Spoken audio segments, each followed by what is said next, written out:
Florida's Women in Energy Leadership Forum was launched to inform, inspire, motivate diverse talent to join the energy workforce by intentional recognition of current female energy leaders who contribute to growing Florida's economy and the purposeful sharing of their professional journeys. We are creating opportunity. Join me each week as we meet new leaders in energy and listen to their important roles in an industry that is vital to the country's future.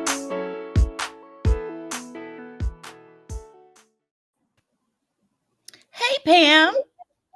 Oh my, I wanted to do this with you for so long. We finally made it work. Welcome to Florida's Women in Energy Leadership Forum, y'all. I'm with Pam Rauch, who is the Vice President of External Affairs and Economic Development at Florida Power and Light. Dear friend, rock star in the energy industry and at Florida Power and Light and with the Next Era Energy family. So good to have you on the show. So good to be here. Good to see you too, Lila. You are one of the busiest people I have ever met, Pam, and you're doing such great things for the company and within the industry. How long have you been in the energy industry, Pam? Let's just start with the personal stuff first. Oh gosh, unfortunately it ages me. I just celebrated my 24th anniversary at Florida Power and Light on February 1st. And it's really hard to believe because it has gone so fast and been such a fun ride. Yeah, absolutely. You've seen so many changes, but so usually on the show, we talk about the company and what everyone does, and then we get personal. I want to do the opposite with you because it is very rare to get this kind of time with you. And we do have folks in the industry that are just starting out listening to this. And as you know, from working with us at the forum, we have students that we've sponsored over time, and this is promoted to students. So I really want to use our conversation as a way to inform, inspire, motivate that next generation of workforce talent. So you, as I mentioned, you've been an annual sponsor and a supporter of Florida's Women in Energy Leadership Forum. You've been with us from the very beginning. But more important than that, you're a strong supporter of women in energy. Why do you do that, Pam? You know, I think you want to pay it forward. And, you know, I know that when I started my career, it was hard to navigate. You didn't know where to go. You didn't know what your next step should be. You didn't know what your first step should be. And so if I can play any small role in helping women or any young people today find their way and get going in their careers, that's very rewarding to me. You know, so the reason I'm at my happiest when I am talking to you or participating in the wonderful forum that you put on and other things that we do around our state, if we're exposing the next generation to what's possible, and I'm very loyal to this company and to the energy industry, and we want to attract the best talent. And we want the next generation and the best talent of that next generation to come to this company where we have such a bright future and so many big goals that we want to accomplish. So I guess that's what really drives me. Yeah, and you said something that reminded me, I don't say it enough. What we talk about is absolutely appropriate for our male colleagues too, our young males starting in the industry. We just happen to focus on women because of the forum, but all the advice that we've heard over the years, it's not, gender specific really. And you are an advocate for young people. You have 2 young children as well, and not so young anymore. No, they're grown. It's so funny. I picked up my grandchild yesterday from school, and I was talking to my husband. I said, I've got the baby, and I'm on my way home, and the baby who, as you know, is 4, from the back of the car says, "I'm not a baby." So I can just imagine, what your kids and my kids would say at that comment, but the advice is universal, and it's so relevant to any professional journey. And the other piece of advice that you and I have discussed before with regard to professional journeys is the importance of remaining flexible in your career and not wed to what you thought you were going to do or what you think your path should be. And I can't think of a better example than what you've done in your career. So I'm going to put you on the spot. Would you share with us your personal journey toward your professional career?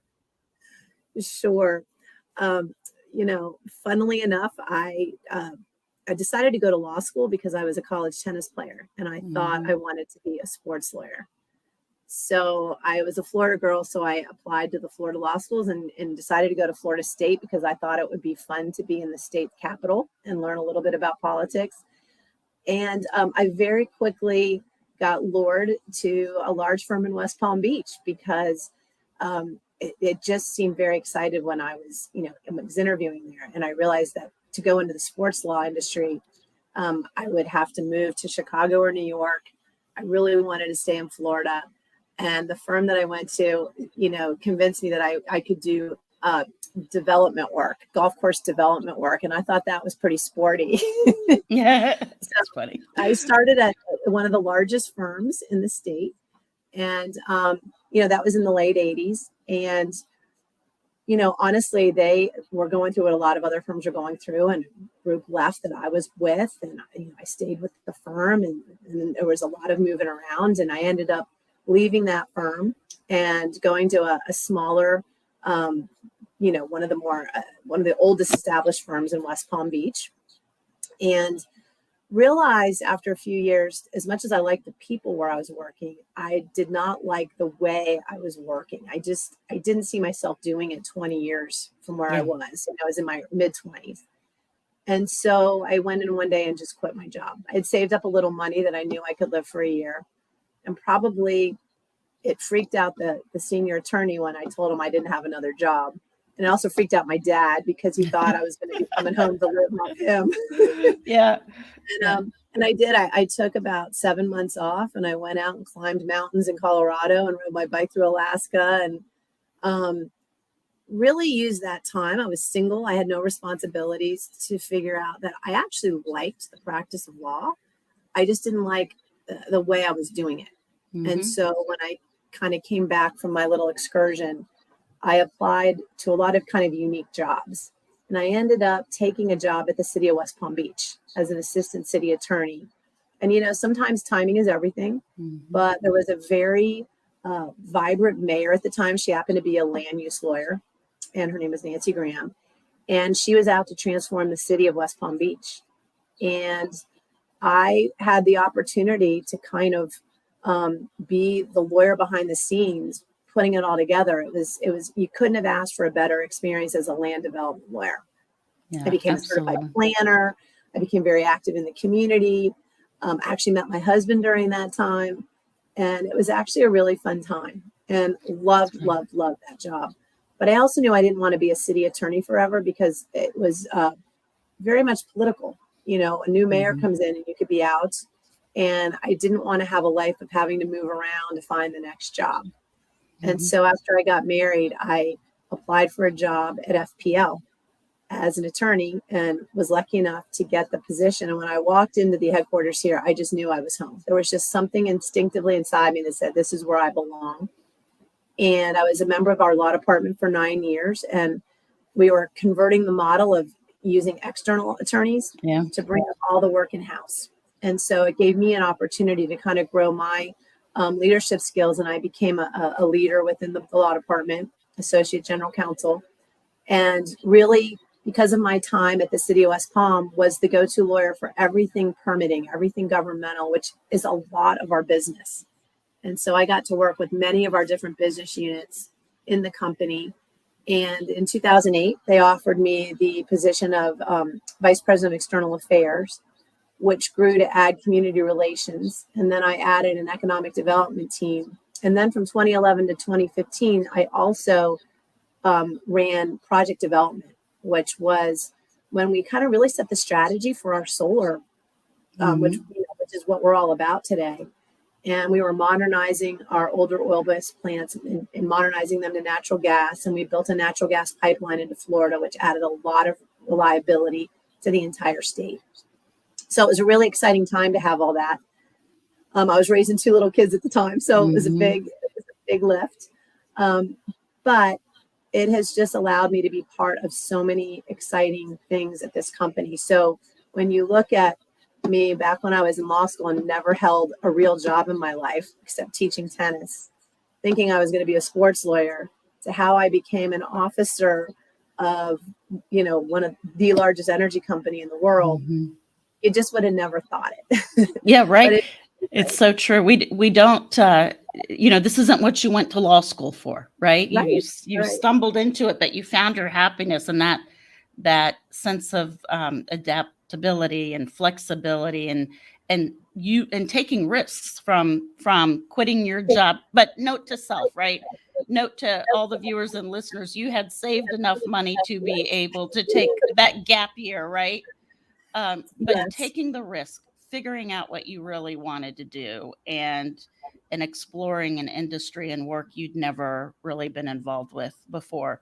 There had to be, I don't want to make light of your sports either. Like your discipline in tennis has probably added to your discipline in life too. You are such a hard worker. And I have to believe that comes from that ethic. I'm not a natural athlete, so it was something I had to work really hard at. And I come from a family where, my father believed, people who are given natural gifts, they're not gonna succeed unless they actually work at it. And when you don't have those natural gifts, like natural athletic talent or genius level intelligence, you have to work like most of us. And so, I come from a family where you work hard and you hope that it helps you achieve your goals, but it doesn't always mean you will. Just because you work hard doesn't mean you're entitled to it either. And I think tennis also taught me to take those risks. I think what's sort of always been driving me is I like to try to do things I don't think I can do. It's where I chose to go to college. I probably should never have been on that tennis team. It was a really good team. Never thought I could be captain of that team. Never thought I could work at a big law firm. And so, I think what's always driven me is the concept of, I don't think I can do that. Maybe it would be fun to try it. Yeah. Yeah. Well, and so on that, I have so many questions for you. And I want to go back to all the things that you did in your doing in your time with FP&L. But was there ever anything you were offered, Pam, that you did say, I'm not sure I'm qualified, or let me think on that a little bit? When I was offered to take over project development, even though I was a land development lawyer, I knew there was a lot of aspects of that job that I had no experience with. And so I did hesitate at first. But to even go back before that, I will tell you that when I was a member of the law department, and I was the lawyer for external affairs, the head of external affairs had announced his retirement. And a couple of my colleagues came and said, you'd be really good at that job. And I said, oh, wow, I don't know that I would ever be considered for that job, but I would love that job. So I drove down to Miami and met with this executive who I'd done a lot of legal work for. And he said, oh, Pam, you wouldn't want this job. He's like, you'd have to move to Miami. You have 2 little kids. You'd have to be out to dinner 7 nights a week. You don't want this job. And I said, wow, you're right. I could never, I don't think I could do that. And so I came back to my job that I loved in the law department, and they hired somebody new for the role. And I realized immediately, what was I thinking? I don't have to do the job like that person did the job.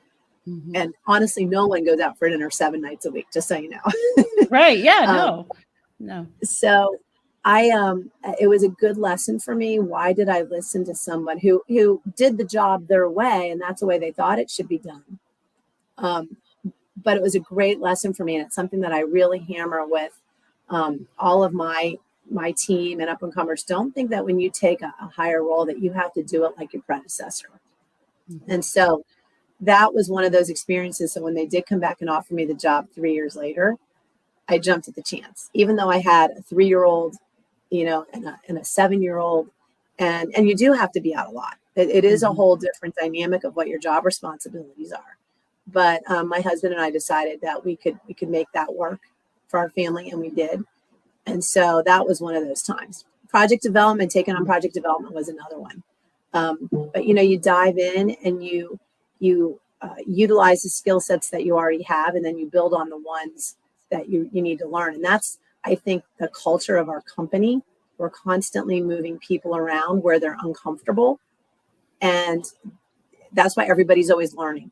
And I think that's why so many people come here and stay here, because you're never in the same job. You're never, even in the same job, it's not the same job. It's constantly evolving and changing.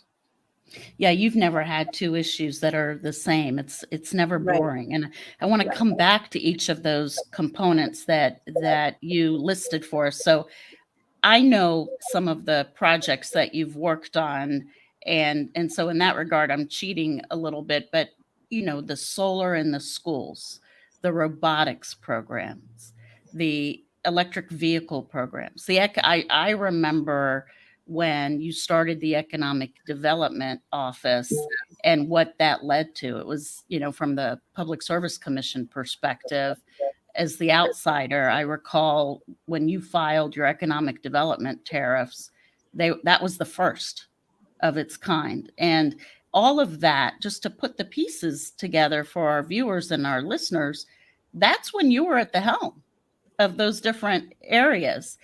And I say all of that because I hope your humility is showing to our viewers and listeners, because it's not as simple as saying I was in project development and I did economic development and I'm doing external affairs.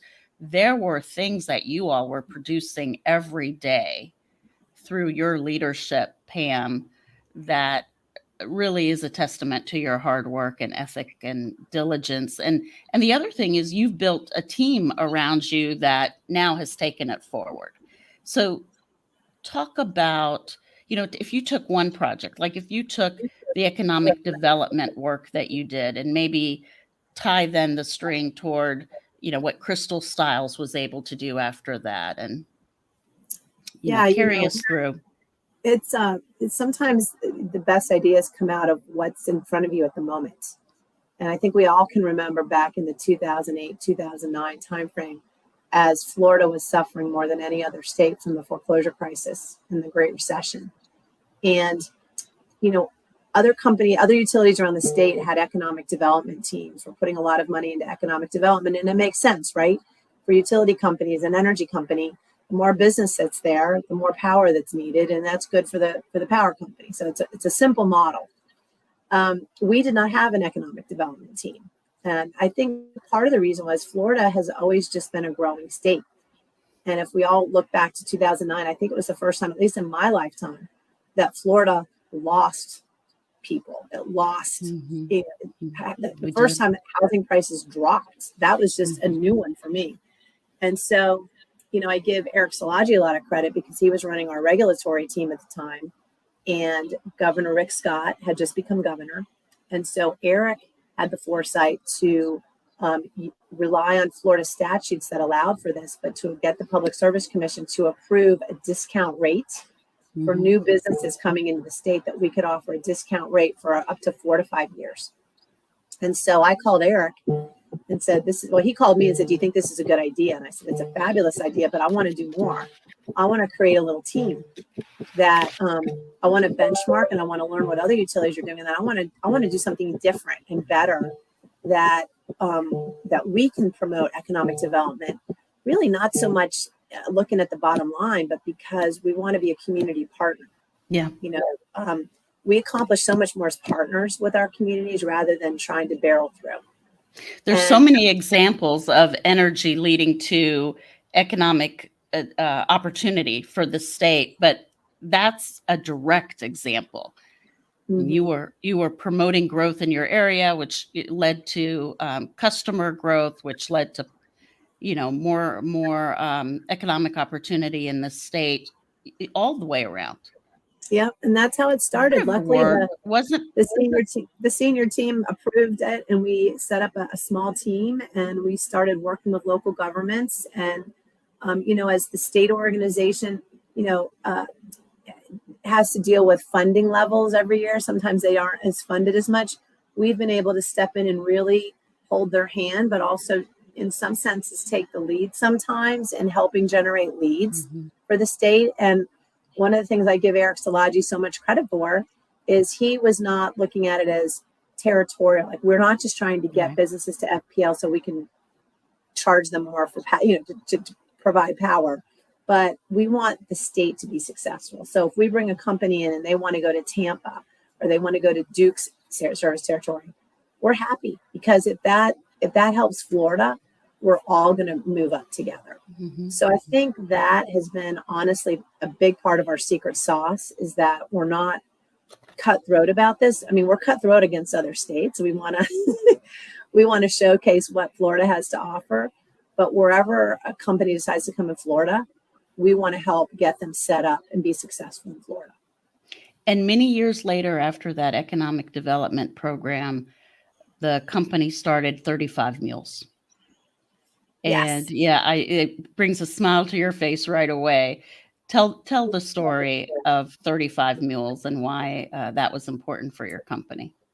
Well, 35 Mules has been good for our company on so many levels, and I think the main reason we brought 35 Mules into existence is because we are really a big believer that we need to keep fostering innovation at this company, and that is how we're going to best serve our customers, by constantly being innovative, finding better ways to deliver power to our customers, deliver service, to do it better, to do it more affordably, more reliably, and more cleanly. And one of the ways that we wanted to really keep that mindset is we wanted entrepreneurs who really think differently. Big companies, you can easily get into these silos, and this is the way it's always been done. And I think that is what has been differentiated us, is that we don't say, well, this is the way it's always been done, or the guy at the top knows everything. We encourage our team to push back. Let's have a healthy dialogue on, is this the right approach? And so the concept between 35 Mules was to bring in entrepreneurs to really mingle with our team here and keep that innovative mindset. Entrepreneurs think totally differently. They're disruptors, right? Disruptors. And so the concept was, this will be good for our team. But the equally of benefit is that we're bringing in entrepreneurs from all over the world. Actually, we're just about ready to review the applications for our third cohort. And I'll tell you, it's by far, we've tripled our applications. They're from countries all over the world, all over the country here. And it's going to be tough to narrow it down to 8 or 10 entrepreneurs. But, we bring them in, and not only do they want to work with our company, but we showcase Florida. So several that we brought in, have set up, not necessarily even in our service territory. One set up in Orlando. Some decide to stay here in Palm Beach County. But we, our economic development team oversees 35 Mules, and we connect them with venture capital interests. We make sure they're working with our engineers and our executives and our team members to give them all the resources that we have. I mean, we pretty much soup to nuts try to help them get to the next level. It's an incubator program, right? I mean, it's an incubator program. 15 months generally, they come in, we give them a $100,000 grant, but really it's just working with them on all levels. And if they start a new business somewhere in Florida and hire people into Florida, that's good for Florida. And so that's the economic development piece of 35 Mules. And I'm so happy to say, so you're in your third year, and I'm happy to say thanks to you that at this year's Florida's Women in Energy Leadership Forum, which will take place in Fort Lauderdale, August 14th through the 16th, we'll have a panel of the entrepreneurs that have gone through your program. I'm really excited about that. We They're were in awesome. one of our previous forums. Remember, we were able to announce 35 mules and Yes. bring some of the folks that were involved. And this year, we're actually going to be talking to the folks that have gone through it. So really excited about that. You mentioned Eric Szilagyi several times. You and I are very, very fond of his leadership and certainly recognize the great things that he's done for the company. He gave a keynote address last year that was really well received, and you saw the reaction from the students. But he announced his retirement last month, I guess it was, and there's been a replacement announced. Do you want to tell us who that is and tell us about his goals for Florida Power and Light? Absolutely. Armando Pimentel, who is no stranger to NextEra Energy. He is an incredible person, has a lot of experience with our company, an accountant by background. He was actually our chief financial officer for NextEra Energy, and then served as CEO of NextEra Energy Resources, FPL's sister company. And so he, and it's not the first time we've seen this happen where some of our executives retire for a few years and they miss it here. They miss us. And we couldn't be more thrilled. We're obviously really sorry to see Eric go, because Eric has been such an amazing leader, not just here at this company, but around the state. And he is just adored by everyone here. But he has served as CEO for 12 years. And that was probably, usually the time here, it's about 10 years. And so he gave John kind of a soft announcement a year ago, but announced it publicly just a couple months ago. And Armando is back. And I've missed Armando. He is not just smart, but he really resonates with the team here, the lead team and the employee base. He understands what we're doing. There is no getting up to speed with that guy. I don't know what he's doing for 4 years, but he is on it. And I remember his testimony at the PSC, Pam, in the CFO role, and just brilliant, very, very, very smart, delightful. Yes, and a Florida boy. You know, he's a Palm Beach County boy. So he knows this state of Florida better than anybody, and so we're thrilled to have him back. We're really thrilled to have him back. Good. I think he will provide some great leadership for us as we navigate the years ahead. And so on the years ahead, what, from your seat, what do you think the challenges and opportunities are for, let's not even look at the decade, just in the near term, what do you think you've got to accomplish? Regardless of how great it was that Armando was willing to come back and serve in this role, still there is a transition, right? And there are things that impact you from the federal level. There are things related to how much renewable energy, when, what are those short-term challenges, but what are the opportunities too? Well, I think for FPL, it's all about bill pressure. We have had such a laser focus on providing the lowest bills possible. We have about a 15 going on almost 20-year track record of really making the right investments, whether it's been investing in our grid, investing in the modernization program to convert off of oil, and now converting, not just from natural gas, but really our solar program. And then, our experimentation with green hydrogen and how that can not just eliminate emissions, but really what's really behind it is it will be the key to unleashing independence from any kind of fuel, which is really what is providing all the volatility, and providing independence from foreign actors, from importing any of that fuel, and even from Florida and having to import it from anywhere else. But with that right now, fuel is so volatile. It has really caused electric prices and gas prices around the country. And that impacts everything. And at the same time, with the cost of everything else going up, with the cost of inflation being at an all-time high in most people's lives, I think what our biggest challenge is how to keep making the right investments staying the course to know that this is the right thing for our customers for the future, as far as the lowest cost possible going forward, while getting cleaner as we go. And also the focus on reliability. Hurricane Ian, I know the people in the Southwest are still living that every day. It's easy when you're not in that part of the state to forget about it. Right. That was the most devastating storm I've ever seen. Yeah. And, to continue to make the investments so that our grid continues to become stronger and more hardened is so important for our economy and for our livelihoods here in Florida. And yeah, so, we all make the mistake once hurricane season is over, or if it's not in our face, it's easy to forget. But for you all, storm prep is an all year long thing now. yes, it is a military operation for us. Mm-hmm. And we have a storm dry run week where if you walked into the buildings here, you would think that there was a real hurricane happening. Mm-hmm. And we simulate it, and we bring in partners, the Homeland Security and National Guard and sheriffs, and we make sure that everyone is going through the motions. And I've been here 24 years. Every year we do that. We figure out new things to think about. And you can just see it when Hurricane Ian hit, as awful as it was. I think FPL for the most part was getting a lot of kudos because Mm-hmm.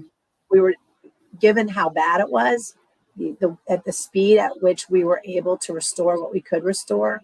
2.1 million customers out. We had Right. half of them restored in less than 24 hours. Right. It's 75% restored. Unbelievable. And, for everyone who could be restored, it was less than a week. Mm-hmm. And, but, the aftermath, the people who, Right. thousands that just completely lost their homes completely Right. and, can't take service. They have to build a new home. Right. To get service. Those are the longer recovery efforts. And, and then, so those types of disasters have longer lasting effects than I think people typically realize. But I think that the cost pressures are what we have to continue to work through. We keep trying to offer, cost saving measures. There's federal funding available for people who are having difficulty meeting payments. It's really making sure we're communicating what we're doing, what we can do to help, and what our customers can do to help themselves. And, that with so many means of communication today, it's never enough. We just have to keep communicating that. And that's our job. My job and our customer service team's job is to make sure that we are constantly educating and communicating with our customers and our stakeholders. Yeah, it's a challenge, but there's an opportunity there that you've really articulated with we're all in it together, right? We all want our electric service, natural gas service. We all want it. It becomes such an essential service to what we need to do every day, but everyone has a role in that. Everyone. Right. And and there is a cost to providing that service. There just is. So Pam, as you know, you and I could do this forever. I have so many questions for you, and I really want to share you with a broader audience. You will be with us August 14th through the 16th as well. But I really, always the last questions are around people who are interested in joining the industry. So I'll close with a couple of questions related to that. Where can someone send a resume to FPNL? And where can they find what opportunities might be available with your company?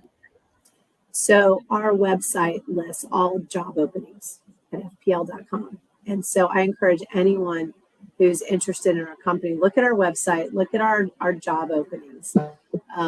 And submit an application. And you don't have to limit it to just one job. And, we started off talking about the change in leadership. Well, I think with the baby boomer kind of bubble, there has been a transition of a lot of institutional history, a lot of long-time employees who have reached that age where it's time to retire.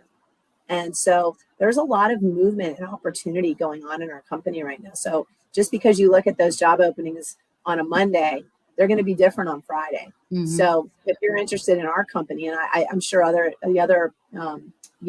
energy industry or the utility industry have similar type of opportunities where you can go online and see job openings, and and then hopefully you'll get a call or, from someone from a human resources team member, and and keep working it that way. And for the students, Pam, that are listening, let's say it's a third year female college student.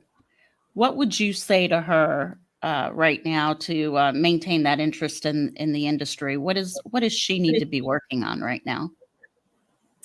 I think just a background in STEM, in science, in the sciences, and the maths, engineering, and technology are all skills that have application in our industry. And don't forget, the soft skills are really important too. Yeah. It's such a complex industry. Having relationships, because one person cannot accomplish anything in this complex world. I also think the regulatory industry, the regulatory piece of it, is an area where I would love to see more, especially women, get into that field. Lila, you were such a leader in that field, and I bet you'll agree with me. I absolutely do. We need more regulatory expertise in this industry. And people go, I don't think kids today understand that they know that that's there and it's a niche.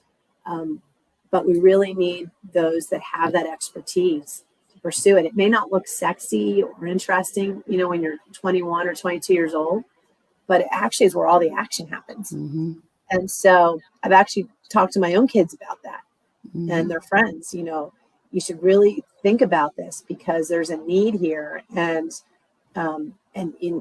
your skill sets will be very much valued, and I don't see that going away anytime soon. No. So thank you for that.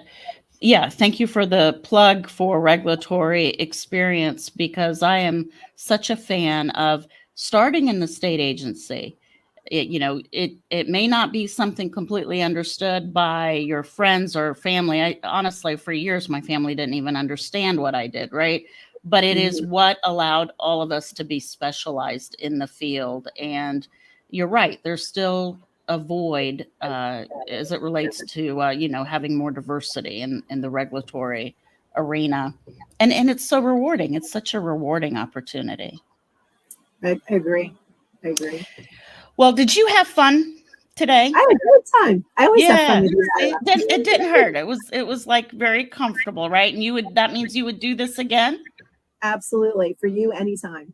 Thank you, my friend. Thank you so much. We have part 2, Knowing You. There's going to be another, at least 3 titles to your name, Pam, and more projects and initiatives, and that'll give us another 30, 40 minutes of content. I'm confident about it. Thank you, Pam. I'll see you in August at the Women in Energy Forum. Absolutely. Yes. See you then. Thank you so much. Bye-bye.